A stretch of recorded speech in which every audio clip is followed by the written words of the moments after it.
Already existing ആയിട്ടൊരു trade മാർക്കുള്ള പേരിൽ നിങ്ങൾക്ക് പിന്നെ ഒരു ട്രേഡ് മാർക്ക് എടുക്കാൻ പറ്റും? ഈ സ്ഥിരമായിട്ട് ഞാൻ കണ്ടിട്ടുള്ള ഒരു ക്വസ്റ്റ്യൻ ആണ്.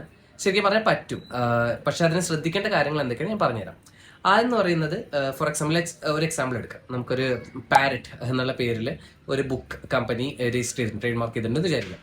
അപ്പോൾ നമുക്ക് ഈ പറഞ്ഞ രീതിയിൽ പാരറ്റ് ബുക്സ് എന്നാണ് അവർ രജിസ്റ്റർ ചെയ്തെന്ന് വിചാരിക്കാം. അപ്പോൾ സിമിലർ ആയിട്ടുള്ള ഒരു ഇപ്പോൾ നിങ്ങളൊരു ഫുഡ് സെക്ടറിൽ ഒരു കമ്പനി തുടങ്ങാൻ ആഗ്രഹിക്കുന്നു, പാരറ്റിന് പേരിടണം. ആ പാരറ്റ് ബുക്സ് എന്നാണ് അവർ രജിസ്റ്റർ ചെയ്തിരിക്കുന്നത് വെച്ചാൽ പാരറ്റ് ഫുഡ്സ്. അങ്ങനെ വളരെ സിമിലർ ആയിട്ടുള്ള രീതിയിലൊക്കെ പേരിടുന്നത് ഈ പറയുന്ന രീതിയിൽ ട്രേഡ് മാർക്ക് ഇൻഫ്രിഞ്ച്മെന്റിന് കാരണമായിരിക്കാം. പിന്നെ അതല്ലാതെ ഈ പറഞ്ഞാൽ നിങ്ങൾ ഒരേ ഇൻഡസ്ട്രിയിലാണെങ്കിൽ, ഇപ്പോൾ അവരൊരു ബുക്ക് ഇൻഡസ്ട്രിയിലാണ്, നിങ്ങളും ലൈക്ക് ബുക്ക് അല്ലെങ്കിൽ ആ ഒരു റിലേറ്റഡ് ഇൻഡസ്ട്രിയിലാണെങ്കിൽ അത് കഴിയില്ല.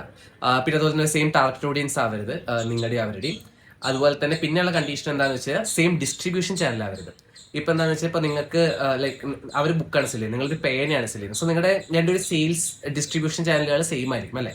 അപ്പോൾ അത് സെയിം ആണെങ്കിൽ നിങ്ങൾക്ക് പറ്റില്ല, അങ്ങനെ ട്രേഡ് മാർക്ക് രജിസ്റ്റർ ചെയ്യാൻ കഴിയില്ല, ട്രേഡ് മാർക്ക് ഇൻഫ്ലുവൻസ് വരും. പിന്നെ ഇതൊന്നും അല്ലാതെ ഈ പറഞ്ഞ വലിയ വലിയ കമ്പനീസ് ഉണ്ട്, ഇപ്പോൾ അഡിഡാസ്, നൈക്കി അതുപോലുള്ള വലിയ വലിയ കമ്പനീസ് ഉണ്ടാവും. അത്തരത്തിലുള്ള കമ്പനീസിനെ കുറച്ച് ബ്രോഡ് ആയിട്ടുള്ള പ്രൊട്ടക്ഷൻസ് കൊടുത്തിട്ടുണ്ട്. അപ്പോൾ അതുകൊണ്ട് അവരുടെ പേരിൽ നിങ്ങൾക്ക് ഒരു സെക്ടറിലും രജിസ്റ്റർ ചെയ്യാൻ കഴിയില്ല. സോ ഇത്രയും കാര്യങ്ങളാണ് ഓൾറെഡി ട്രേഡ് മാർക്ക് എക്സിസ്റ്റിംഗ് ആയിട്ടുള്ള നെയിമിൽ പിന്നെ ട്രേഡ് മാർക്ക് രജിസ്റ്റർ ചെയ്യാൻ വേണ്ടി അപ്ലൈ ചെയ്യുമ്പോൾ ശ്രദ്ധിക്കേണ്ട കാര്യങ്ങൾ. So signing off for today. By.